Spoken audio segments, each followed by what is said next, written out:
지난 주일에는 아벨, 에녹, 노아, 아브라함, 사라, 이삭, 야곱의 믿음에 대해 말씀을 나눴습니다.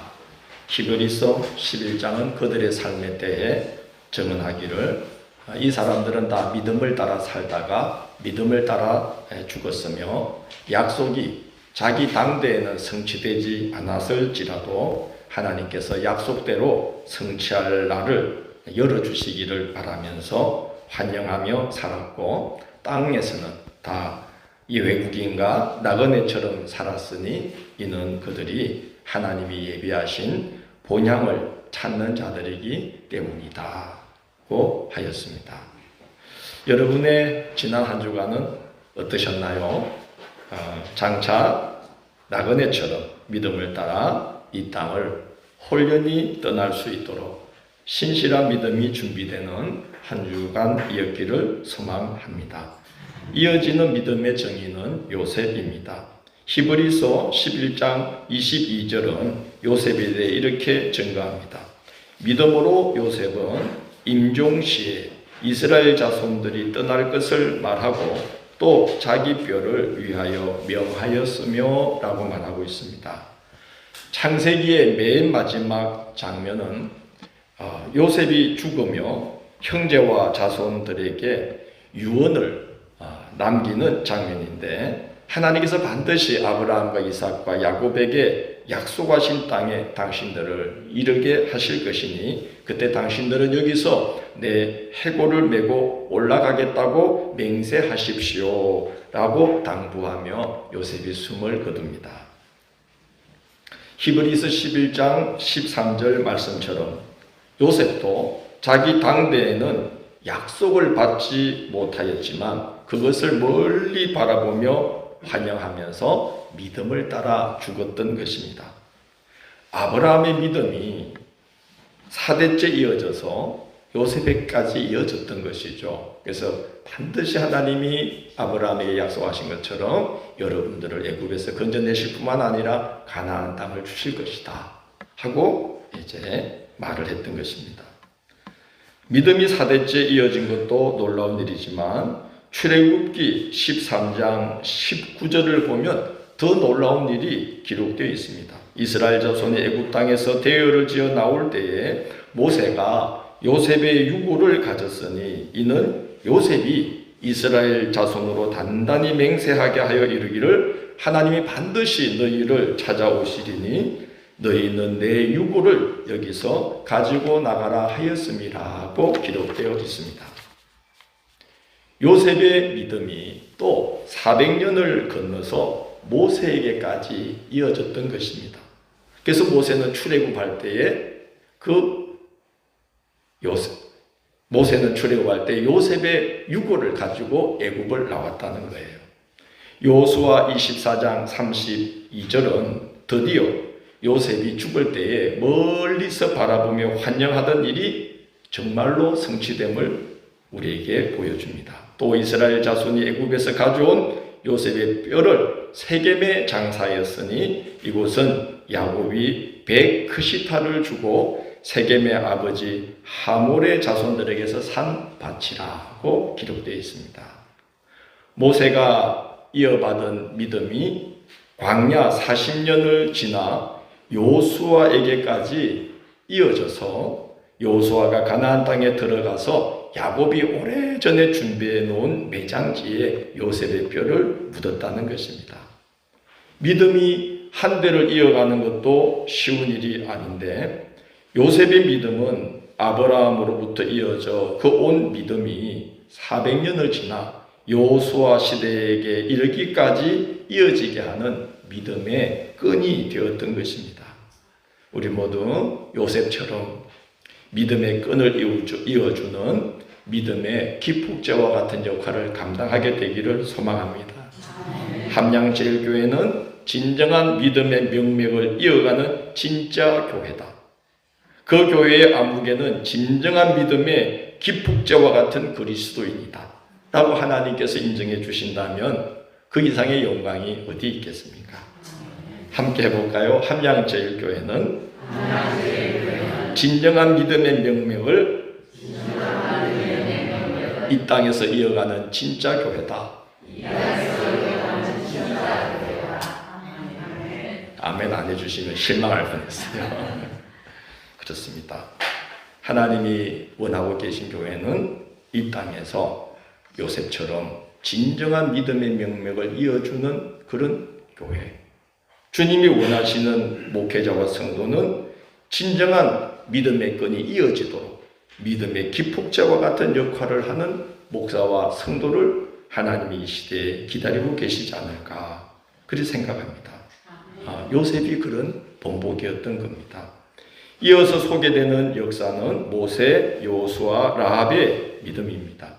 모세에 대해서는 하나님의 백성과 함께 고난받는 것을 공주의 아들이라 칭함받으며 잠시 죄악의 낙을 누리는 것보다 더 좋아했고 주를 위한 고난을 애굽의 모든 보화보다 더 귀한 큰 재물로 여겼다고 소개하면서 그가 그렇게 고난의 길을 택할 수 있었던 이유를 11장 26절 후반부를 보면 이는 상 주시는 이를 바라봄이라고 증거하고 있습니다. 하나님이 주실 상에 대한 믿음, 그 믿음과 소망으로 모세는 완고한 바로왕을 상대했고 바로왕보다 못지않게 완고한 이스라엘 백성들을 상대하면서 출애굽의 문을 열고 홍해를 열고 광야를 건너 가나안의 문을 여는 지점까지 걸어갈 수 있었던 것입니다. 하나님이 상주심을 바라보면서 하나님이 원하시는 그 길을 묵묵히 걸어갔던 믿음의 본보기가 모세인 겁니다. 그 믿음을 계승한 인물이 여호수아인데 11장 29절은 여호수아와 그 시대 이스라엘 백성들의 믿음을 소개하기를 이렇게 소개합니다. 믿음으로 7일 동안 여리고를 도니 성이 무너졌으며 라고 전언합니다. 여리고는 가나안으로 들어가는 관문입니다. 그래서 가나안 중에서 가장 견고한 성벽으로 무장된 그런 성이죠. 그런 성을 뭐라 그럽니까? 철옹성이라고 합니다. 그런데 하나님은 그 철옹성 여리고를 무너뜨릴 때에 하나님의 궤를 앞장 세우고 여리고성을 돌면 성이 무너진다고 약속을 하신 겁니다. 만약에 모세 시대에 이스라엘 백성들이었다면 모세가 하나님께 그 말씀을 받고 와서 백성들에게 자 돕시다 그렇게 말할 때에 백성들이 뭐라고 대답했을까요? 예, 돌았나? 이럴 거예요. 아니면 돌겠네? 그럴 겁니다.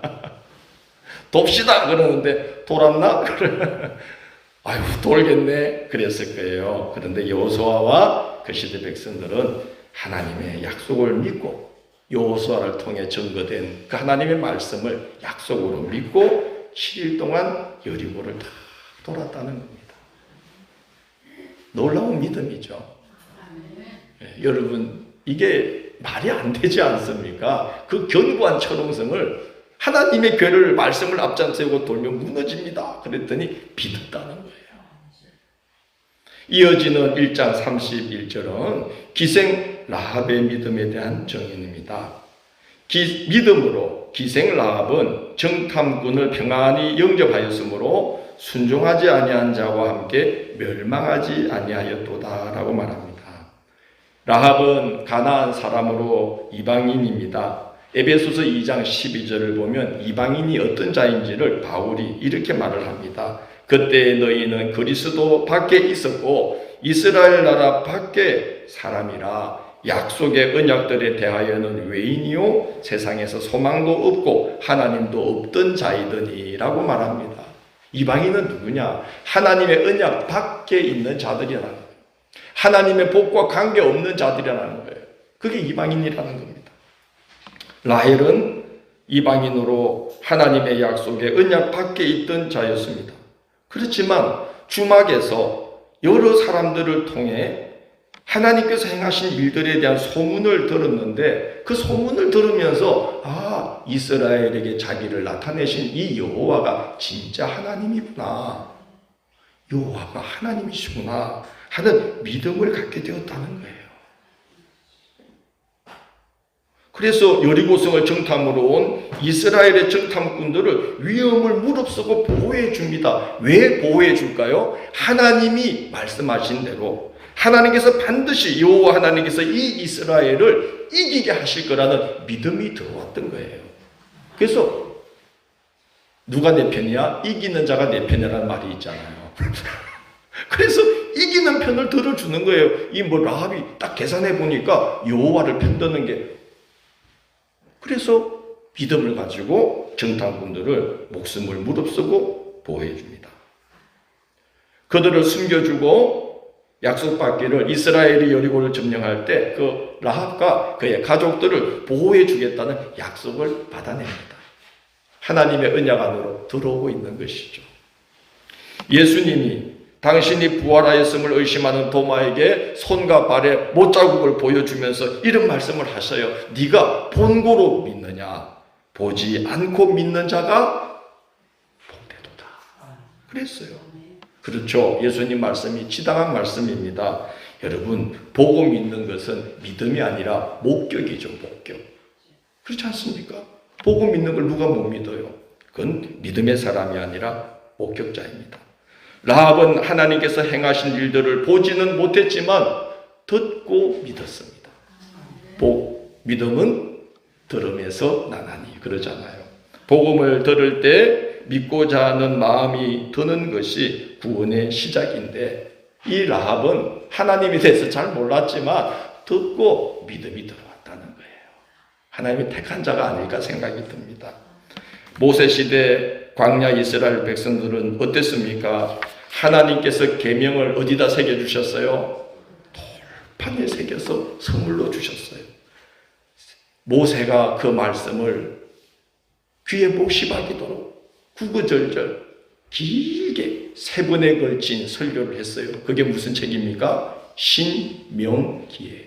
이 신이라는 게 납신이라는 뜻이 반복한다는 뜻이에요. 하나님의 명령을 거듭 반복해서 모세가 3편에 걸친 설교를 이렇게 전해준 게 신명기예요. 세상에 그와 같은 선지자가 다시 나기 어렵다는 그 모세 같은 인물이 하나님의 말씀을 거듭 그 백성들의 마음에 새겨주려고 애를 썼는데, 이스라엘 백성들, 광야 이스라엘 백성들에게는 믿음이 들어가지를 않았어요. 심판이 눈앞에서 벌어지는 걸 목격하면서도 하나님을 가볍게 대했습니다. 그 결과가 무엇입니까? 그들은 하나님의 언약 안에 원래 들어있던 자들이었음에도 불구하고 복된 땅 가나안에 들어가지 못한 채 모두 광야에서 죽고 말았습니다. 그런데 라합은 어떻습니까? 하나님께서 행하신 일들을 보지를 못했지만 소문으로만 듣고도 믿음으로 행하여서 하나님의 언약 안으로 들여보내짐을 받습니다. 얼마나 복된 자입니까? 정탐꾼 중에 한 명이 이름이 살몬이었다고 합니다. 그래서 살몬이 라합에게서 보아스를 낳고, 보아스는 룻에게서 오벳을 낳고, 오벳은 이새를 낳고, 이새는 다윗을 낳고, 다윗의 28대 손으로 누가 오십니까? 예수님이 오십니다. 라합은 기생이었어요. 라합은 이방인이었어요. 그러나 말씀에 믿음으로 반응하면서 그는 예수님이 오시는 길을 예비하는 복된 통로로 쓰임받게 됩니다.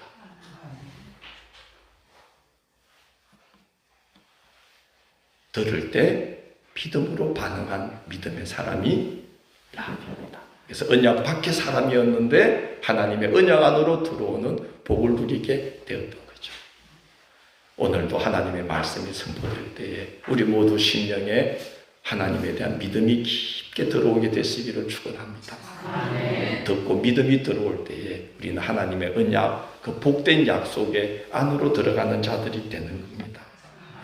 성경에 등장하는 믿음의 사람들은 그들이 믿음으로 살았다는 산 증거가 나타나게 되었는데, 첫째는 능력으로 나타났어요. 11장 33절 34절을 보면 그들은 믿음으로 나라들을 이기기도 하고 사자들의 입을 막기도 하고 불의 세력을 멸하기도 하고 칼날을 피하기도 하며 연약한 가운데서 강하게 되기도 하며 이방 사람들의 진을 물리치기도 했다고 증거합니다. 맞습니다. 광야를 떠돌던 이스라엘 백성들이 가나안 7부족 5나라를 믿음으로 정복했습니다. 다니엘은 사자굴에 떨어졌지만 사자들의 입이 믿음으로 막혔습니다. 다니엘의 세 친구 사드락 메삭 아벳노고는 믿음으로 불의 세력을 멸했습니다. 다윗은 사울 왕의 칼날을 피해 다니는 연약한 중에서 강하게 되어서 이방 사람들의 진을 물리치고 강력한 이스라엘을 건국하는 그런 하나님의 인물로 세워지게 되었습니다. 믿음으로 살아갈 때에 하나님이 이렇게 증거를 나타내 주신다는 겁니다. 또한 믿음의 사람들은 환난 중에 인내할 줄 암으로써 그들이 믿음으로 살았다는 증거를 나타냈다고 말씀하고 있습니다. 35절을 한번 같이 봉독해 보겠습니다. 11장 35절입니다. 봉독합니다. 여자들은 자기의 죽은 자들을 부활로 받아들이기도 하며 또 어떤 이들은 더 좋은 부활을 얻고자 하여 심한 고문을 받되 구차히 풀려나기를 원하지 아니하였으며, 그 믿음의 사람들이 여인들 중에 믿음의 길을 걷다가 박해를 받아서 그 사랑하는 남편이, 사랑하는 아들, 딸이 그 죽음을 겪는 그런 슬픔을 당하기도 했지만 그들은 믿었다는 거예요. 그들 가족들을 다시 하나님께서 부활의 몸으로 다시 만나게 하실 거라고 믿고 믿음으로 시련을 이겨냈다는 겁니다. 또 어떤 이들은 하나님 앞에 설 때에 더 큰 부활의 상급을 얻고자, 고린도전서 12장에 보면 그렇지 않습니까? 해의 영광이 있고 달의 영광이 다르고 별의 영광이 다른데 별과 별의 영광도 다르도다. 그 빛의 세기가 다르듯이 우리가 주님 앞에 부활의 몸을 얻을 때에 그 영광이 각각 다르도다라고 바울은 고린도전서 12장에서 말하고 있습니다. 믿음의 여인들이 가족을 잃었을 때에도 낙심하지 아니하고 부활의 몸으로 다시 만나게 될 날이 반드시 있다고 믿고 시험을 이겨냈다는 것입니다. 부활의 믿음을 가졌다는 겁니다. 그리고 더 좋은 부활의 영광의 몸을 얻기 위해서 굳자하게 풀려나기를 애원하지 않고 묵묵히 믿음으로 모든 고난을 감당했다는 거죠. 그뿐 아닙니다. 이어지는 말씀을 보면요, 돌에 맞아 죽고 톱으로 켜서 죽임을 당하고 칼에 목이 베이고, 살아남은 이들은 양과 염소의 가죽을 입고 떠돌며 궁핍과 환난과 학대를 받았는데 그럼에도 불구하고 그들은 믿음을 저버리지 않았다는 겁니다. 38절은 그들을 가리켜서 이렇게 증언합니다. 괄호 속에 있는 말씀이죠. 뭐라고 기록되어 있습니까? 이런 사람은 세상이 그렇게 되기를 축원합니다. 이런 사람은 세상이 감당하지 못하느니라. 무슨 말씀이겠습니까? 세상 어디에도 이런 사람들을 이해하거나 받아줄 만한 곳이 없어서 광야와 산과 동굴과 토굴에 유리하면서 지냈다는 말이기도 하고, 세상이 그 무엇으로도 그들의 믿음을 꺾거나 변질시킬 수 없었다는 말씀이기도 합니다. 이게 믿음의 사람들이라는 것이죠. 세상을 감당하지 못하는 게 아니라 세상이 그들을 감당하지 못하는 사람. 그게 믿음의 사람이라는 거죠. 우리는 몇 번이 돼야 되겠습니까? 1. 세상을 감당하지 못하는 사람. 2. 세상이 감당치 못할 사람. 몇 번입니까? 근데 지금 사실 우리는 몇 번입니까? 세상을 감당치 못하는 게 아니라, 그래서 휘청휘청하면서 살아가는 게 아니라 얼마나 믿음이 견고하면 세상이 그 무엇으로도 그들의 믿음을 꺾을 수가 없고 변질시킬 수가 없어서 이런 사람은 세상이 감당하지 못하느니라. 이게 우리 믿음의 선조들이 보여줬던 믿음의 모습이었다는 겁니다. 이제 히브리서는 지금까지 장황하게 믿음의 선조들의 신앙 이력을 소개한 이유를 이제 말합니다. 11장 39절에서 40절이 바로 그 말씀입니다. 이 사람들은 다 믿음으로 말미암아 증거를 받았으나 약속된 것을 받지 못하였으니 이는 하나님이 우리를 위하여 더 좋은 것을 예비하셨은즉 우리가 아니면 그들로 온전함을 이루지 못하게 하려 하십니다. 우리 믿음의 선조들은요, 구원의 원형과 실제가 되시는 예수님을 만나지 못했는데도 예수 그리스도를 가리키는 모형과 그림자만 보고도 세상이 감당 못할 믿음의 삶을 살았다는 것입니다. 모형과 그림자만 보고도. 라합처럼 보지 못했지만 듣기만 하고도 그렇게 대단한 믿음의 삶을 살아냈다는 겁니다. 그들은 온전한 것이 오기를 멀리서 내다보며 소망 중에 믿음의 씨를 뿌리고 믿음이 끊어질 만한 시험과 환난을 이겨내면서 믿음의 유업을 계속해서 이어지도록 했다는 것입니다.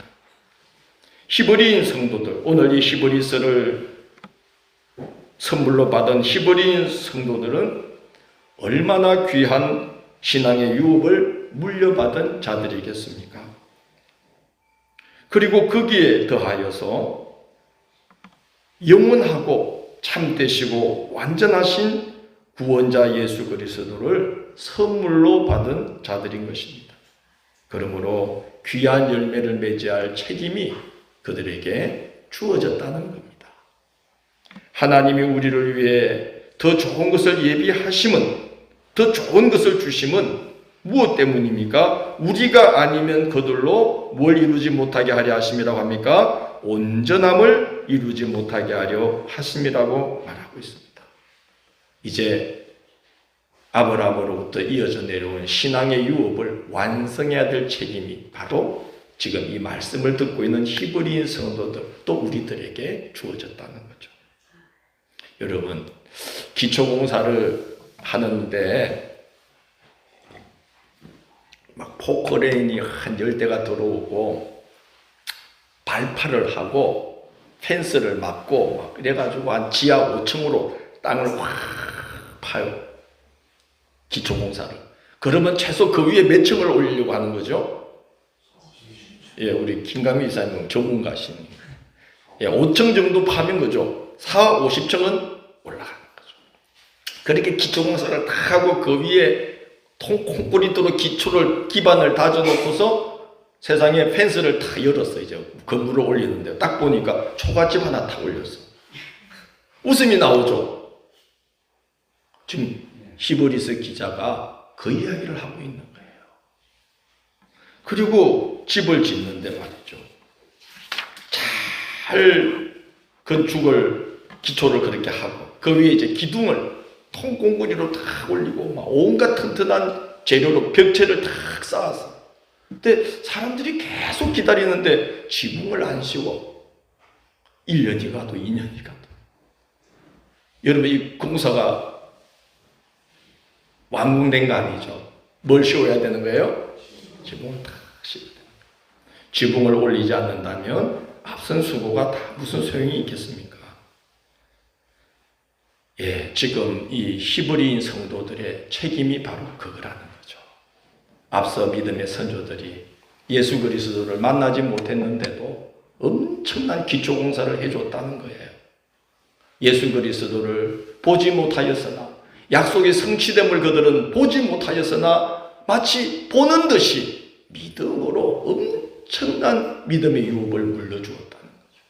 한 5층, 지하 5층 이상의 기초공사를 다 해주고 그 위에 그보다 견고한 터가 되실 수 없는 예수 그리스도를 하나님이 선물로 딱 주셨다는 거예요. 이게 히브리인 성도들이라는 거죠.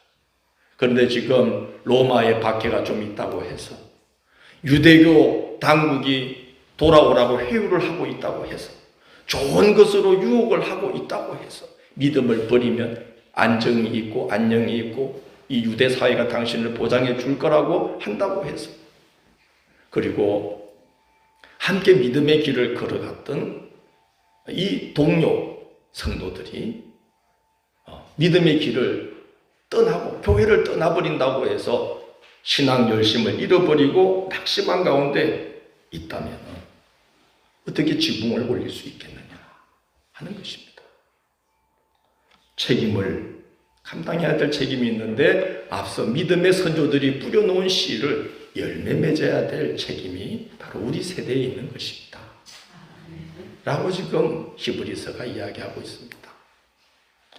그 책임을 감당하도록 몇 가지 권면을 합니다. 첫째, 구름같이 둘러싼 허다한 증인들이 있다고 오늘 읽은 말씀에 기록되어 있습니다. 자, 함께 봅시다. 우리는 혼자가 아닙니다. 우리를 응원하는, 아니요, 안 하셔도 됩니다. 구름같이 둘러싼 허다한 증인들, 믿음의 선조들이 우리를 애워싸고서 우리를 위해서 지금도 중보기도 하고 있다는 것입니다. 제가 지난번에 경북 북지방인가요? 그 백나무 목사님 말씀 들려드린 거 기억나십니까? 아무리 목회를 열심히 해도 시골 교회라 성도님들이 들어오질 않고 계신 분들 자꾸 죽어나가고 10명도 안 남은 성도들 빈자리 텅텅 빈자리 바라보면서 낙심하고 계실 때에 어느 날 하나님이 그에게 눈을 열어주셨는데 예배를 드릴 때 딱 보니까 그 빈자리에 성도들이 가득 차 있고 그리고 그 창가에 밖에서 성도들이 팔을 개고서 창가에서 턱에서 팔을 개고 이렇게 보면서 웃고 있더라는 거예요.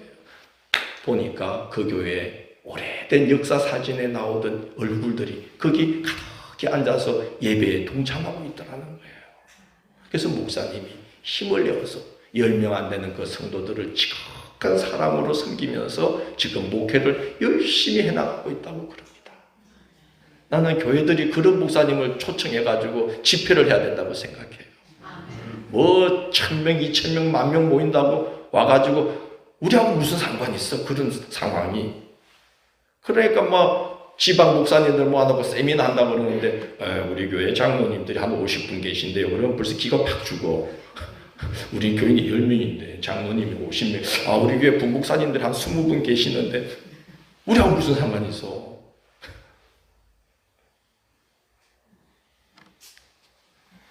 교회의 능력은 그게 아니죠. 목회의 능력은 그게 아니죠. 소멸되어 가는 것을 지극한 사랑으로 섬기고 돌볼 수 있는 게 목회의 능력 아닐까요? 난 그래서 지방 소멸 그러는데 별 겁 안 내요. 우리는 찬란한 소멸을 할 것이다. 할렐루야. 소멸 안 됩니다. 왜냐? 우리가 있잖아요. 우리가 있잖아요.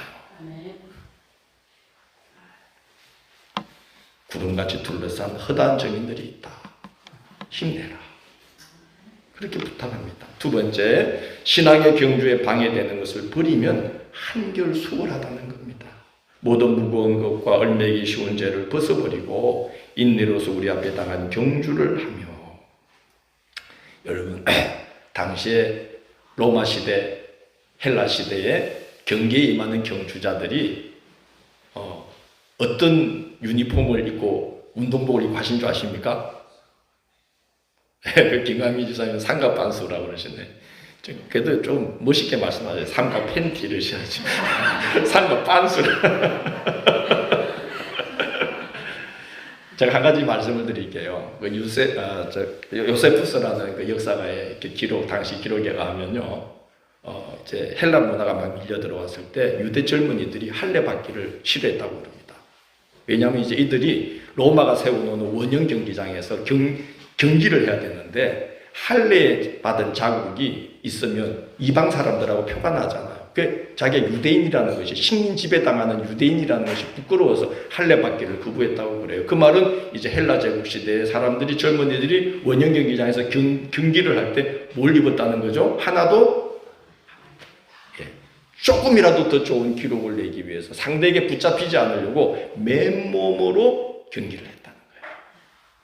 그래서 그 우리가 체육관이라는 것을 김나지움이라고 그러죠. 그 김나지움이라는 말은 원래 헬라 제국 시대의 운동 선수들이 옷을 다 벗고, 그죠? 벗은 몸으로 경기에 임하던 모습을 나타내는 말이 김노스라는 헬라어인데 거기서 파생된 말이 김나지움, 체육관이라고 그래요. 그런 태도로 우리가 신앙의 경주에 임해야 된다는 겁니다. 상대에게 낚아채일 거 아예 걸치지 말고 틈을 주지 말고 조금이라도 이 경주를 가볍게 완주할 수 있는 준비를 해야 된단 말이죠. 하나라도 더 벗어내고 하나라도 더 떨어내고 불필요한 거, 우리가 실족하게 만드는 거, 이 신앙의 길을 걸어갔는데 우리의 걸음을 무겁게 만드는 거 자꾸 더 짊어지지 말고 자꾸 내려놓고 벗어놓고 가야 된다는 거예요. 모든 무거운 것과 얼매기 쉬운 것들을 벗어버리고 인내로서 우리 앞에 당한 경주를 해야 됩니다. 우리가 거꾸로 할 때가 있잖아요. 잔뜩 짊어지면서 힘들어 죽겠어요. 신앙생활 힘들어요. 못 걷겠어요. 그런 이유는 우리가 너무 많이 짊어지고 있는 거 아닐까. 세 번째는 바로 오늘 주제입니다. 믿음의 주요 또 온전하게 하시는 이 예수를 바라보자고 말씀합니다. 여러분, 바라본다는 것은요, 실컷 보는 게 아니라 주목하여서 시선을 거기에 집중하는 것을 말합니다. 경주자들은 뛸 때에 무엇을 염두에 두고 뛸까요? 결승점이죠. 테이프 끈을 그 자리를 주목하면서 머리에 항상 염두에 두고 뛰기 때문에 그 긴 코스의 여러 가지 난관들을 다 극복할 수 있는 이유는 뭘 바라보기 때문이에요? 결승점을 바라보기 때문에 다 이겨내고 갈 수 있는 거죠.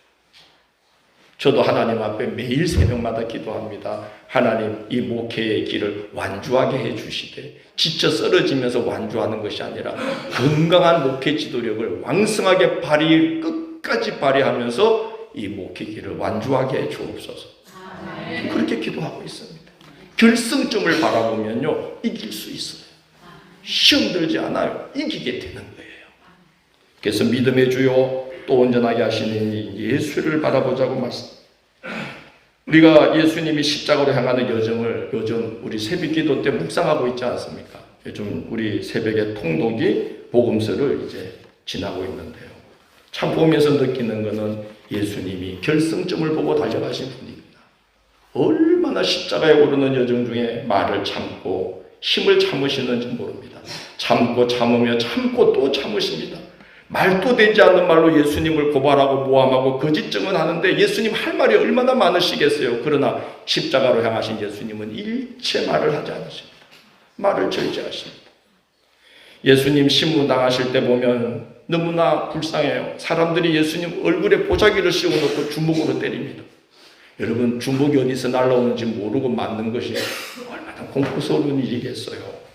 예수님은 그렇게 보자기를 씌워진 채 맞으시고 보자기를 벗은 후에는 얼굴에 침을 뱉고 손바닥으로 치고 가시로 관을 만들어 눌러 씌워 놓고서 갈대로 왕의 홀처럼 들게 한 후에 유대인의 왕이여 하면서 그 앞에서 절하며 뛰며 조롱합니다. 십자가에 못 박은 후에는 네가 그리스도면 그 십자가에서 내려와서 내가 그리스도인 것을 증명해 보라고 비웃습니다. 예수님 그 십자가 못 박힌 십자가에서 못 뽑아내리고 내려와서 사람들 다 멸할 권능이 왜 없었겠습니까? 니코스 카잔차키스라는 작가가 있는데 그리스도 최후의 유혹이라는 책을 쓰셨는데 그 책에서 그는 말하기를 그리스도는 자기의 권능을 드러내고 싶은 유혹을 끝까지 참고 힘을 절제하며 십자가로 향했다고 말하고 있습니다. 예수 그리스도의 최후의 유혹은 뭐냐? 십자가에서 한번 내려와서 네가 그리스도인 것을 증명해 보라고 하는 것이었어요. 우리도 그러고 싶을 때 있잖아요. 내가 누군지 한번 확 보여주고 싶을 때가 있죠. 그렇죠? 참았던 말을 한번 확 하고 싶고 참았던 힘을 한번 확 보여주고 싶고 그러는데 예수님은 끝까지 참으셨던 거예요. 왜 그렇습니까? 뭘 바라보시기 때문에 결승점, 십자가를 다 짊어지시고 그 다음에 하나님이 감당한 자에게 주실 그 기쁨, 카라, 하나님이 주시는 감당한 자에게 주시는 기쁨을 맛보기 위해서 예수님은 참고 또 참으시며 길을 걸어가셨어요. 바로 이 예수님을 바라보면서 우리도 그렇게 믿음의 길을 걸어가자는 것입니다. 예수님을 바라보면 그분을 염두에 두고 걸어가면 우리는 주님처럼 승리하도록 주님이 우리를 도와주시는 것입니다. 그리고 각오를 단단히 하라고 말합니다. 12장 4절을 같이 한번 읽어봅니다. 읽습니다. 너희가 죄와 싸우되 아직 피 흘리기까지는 대항하지 아니하고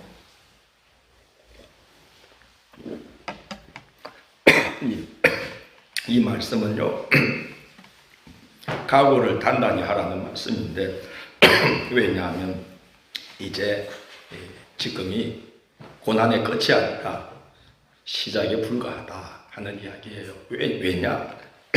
뭐 하기까지는 대항하지 않은 거예요?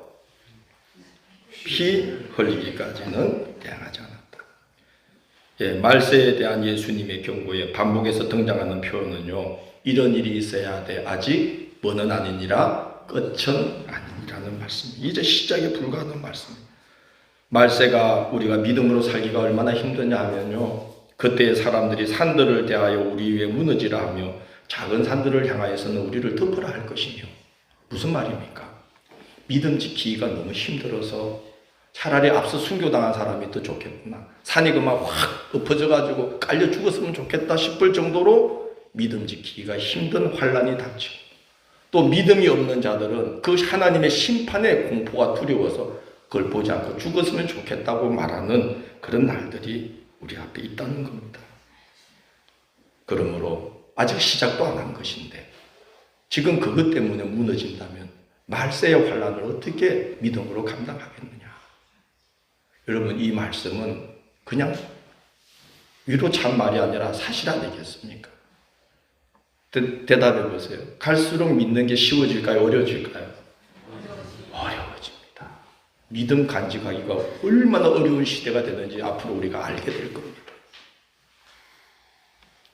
너희가 죄와 싸우되 아직 뭐 하기까지는 피 흘리기에 대한 겁니다. 그런데 벌써 넘어지면 어떡하니? 그렇게 말하고 있습니다. 끝으로 환난과 시험은 하나님의 자녀된 증거이므로, 그러므로 너희 손을 늘어뜨리지 말고 손을 견고히 하고 피곤한 무릎을 이렇게 세우고 하나님 앞에 기도하면서 하나님의 도움을 구하면서 여러분 이 길을 걸어가야 됩니다. 손을 늘어뜨리지 마십시오. 그렇게 부탁하면서 이 길에서 승리해야 됩니다 라고 권고합니다. 히브리서 기자는 앞으로 쉬워질 거라고 말하지 않습니다. 어려워질 것이고 여러분 자신이 더 강건하게 준비되어야 됩니다. 예수를 바라보고 예수를 깊이 생각하면서 이 믿음의 걸음을 하나하나 잘 걸어갑시다 라고 권고하고 있습니다. 그렇게 신앙의 길을 잘 걸어서 끝까지 잘 걸어서 결승점에서 다 만나는 우리 모두가 되기를 주의 이름으로 축원합니다.